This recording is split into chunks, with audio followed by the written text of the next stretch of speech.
नगांव के जाजोरी में एक चौंकाने वाला मामला सामने आया है। कथित रूप से यहां इलाज के दौरान एक बच्चे पर दवाई की जगह एसिड का इस्तेमाल किया गया है। यहां अब्दुल इल्हाम नामक एक बच्चे के सिर पर गंभीर चोट लगने से उसके अभिभावक डॉक्टर के पास ले गए थे, लेकिन अभिभावकों की मौजूदगी में ही बच्चे की मरहम पट्टी के दौरान उसके सिर पर दवा की जगह एसिड लगा दिया गया।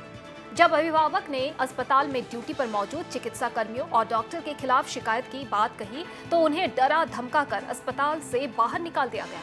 पीड़ित परिवार ने इस सिलसिले में बड़ी बाजार थाने में शिकायत दर्ज कराई है। वहीं घायल छात्र को बेहतर इलाज के लिए दूसरे नजदीकी अस्पताल ले जाया गया।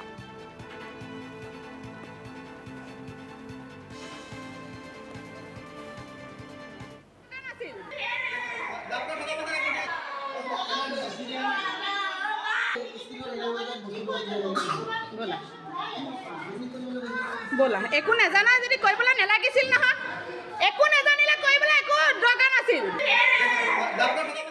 তাৰিখে তেওঁ মূৰটো ফাটিছিলে। ফাটোতে দলংঘাট চিভিল হস্পিটেলত লৈ যোৱা গৈছিলে। তেখেতৰ 3টা চিলনি পৰে মূৰত।